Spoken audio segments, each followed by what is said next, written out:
So thank you so much for coming in to do this little interview. And so we really wanted to just ask a few questions for other patients that will help them decide whether they want to do something like this, or there's just kind of the common questions that they all have. And so if we, I'm just going to go through the list and kind of see where we go. Okay. So what motivated you to start this kind of journey? Sure. Well, I had turned 57, and at that time, I was at least 50 pounds overweight, and all my efforts to lose weight just weren't working. I mean, I could not sustain anything for very long. I might lose 5 or 10 pounds, but then put it right back on. Sure. So it was in a dinner conversation with friends where I first learned about the gastric balloon. And it intrigued me because it wasn't a surgical procedure, and it seemed something I'd be very interested in. And I thought to myself, you know, I'm 57 and I don't want to resign myself to the rest of my life being overweight like this. Right. And if there's one more thing I can try and have some success at, I'm going to do it. Makes sense. Yeah. So you'd never really heard of it before, and so how long did it take from hearing about it to making a decision to doing it? I would say within a month. Got it. Okay. Well, that's cool.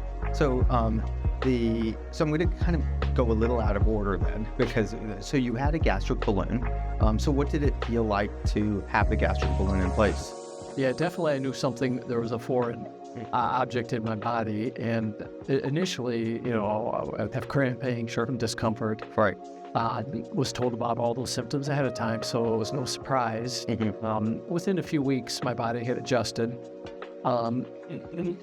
Eventually, I mean, whenever, like if you overate or drank too much water or anything, you kind of knew that you had something within there. Right.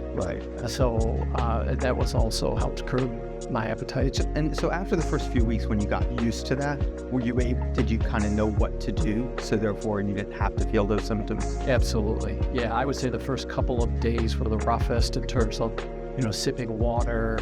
But after that, you know, as I started to eat solid food, I just took it step by step. Right. And did not have any adverse effects. Got it. And that's what you also said. You had the sensation, though, that something was always there. Yes. Right. For the duration of the balloon being in. Absolutely. Yeah, got it. And so you did that, then you started to work with a nutritionist. What do you think you learned by having a personal nutritionist?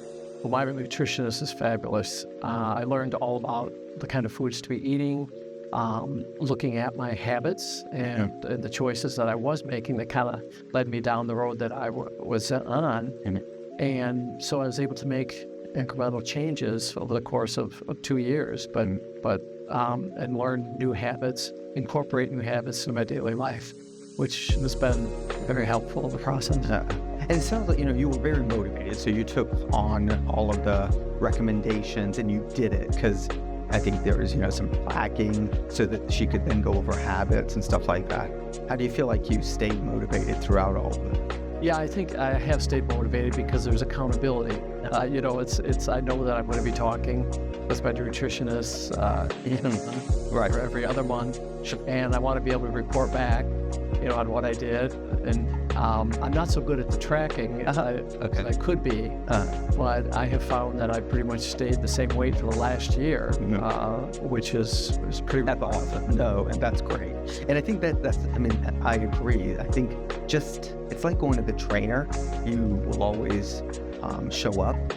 You won't just not show up on somebody. So with a nutritionist, I mean, even if, you know, you shouldn't care what they think, but I think that it just keeps you accountable. And so that makes perfect sense. So you had this process has been a couple years. So how have you handled vacations and going out to eat?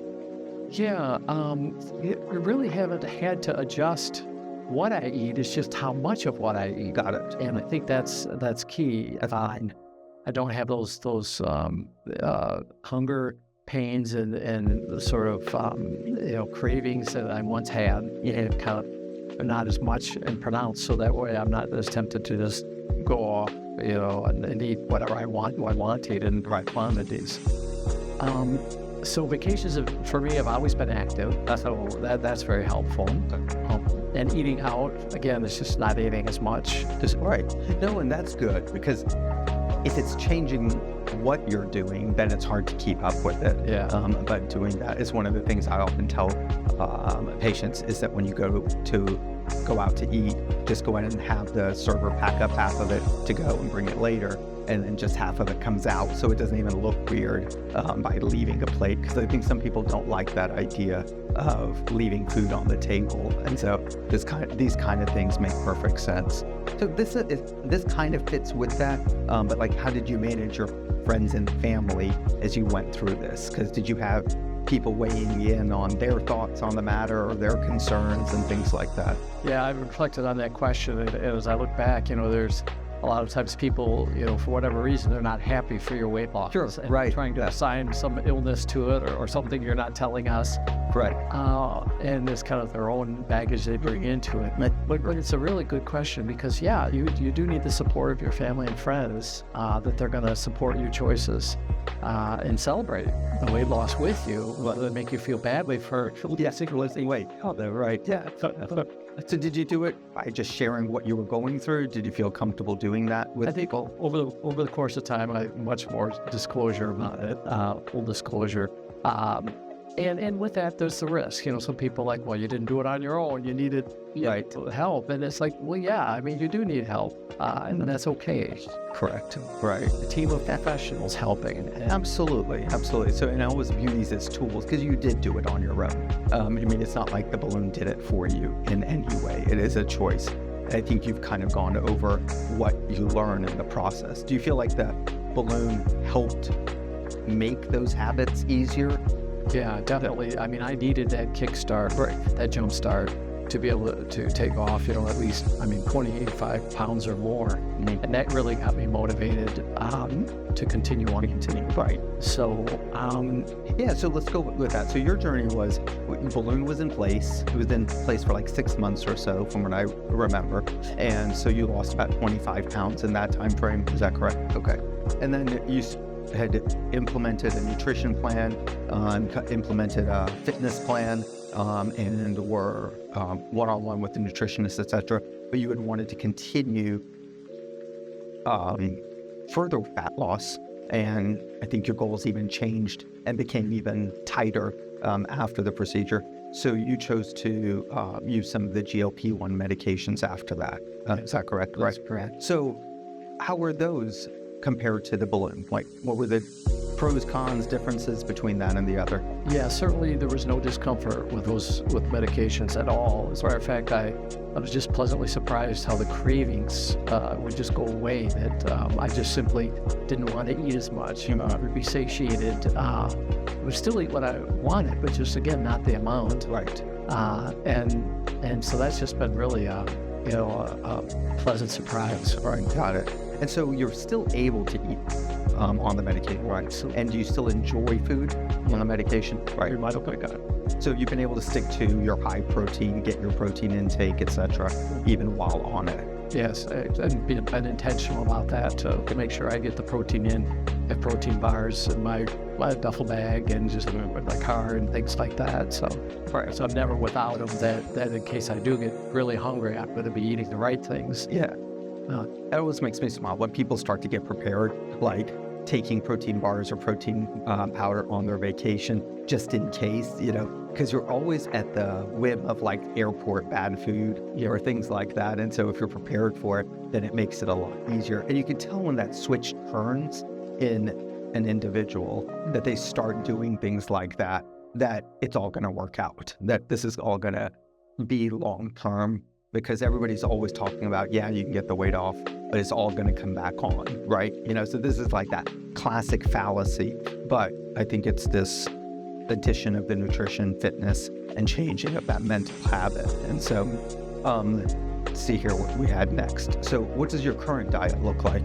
Yeah, basically 3 good meals a day with protein supplements in between the snacks, fruits, vegetables, protein, and I think healthy alternatives, like, for example, cottage cheese and yogurt. I'd rather than eating ice cream, just have a strawberry yogurt at night and things like that. And it satisfies with, and I know the calories are much less.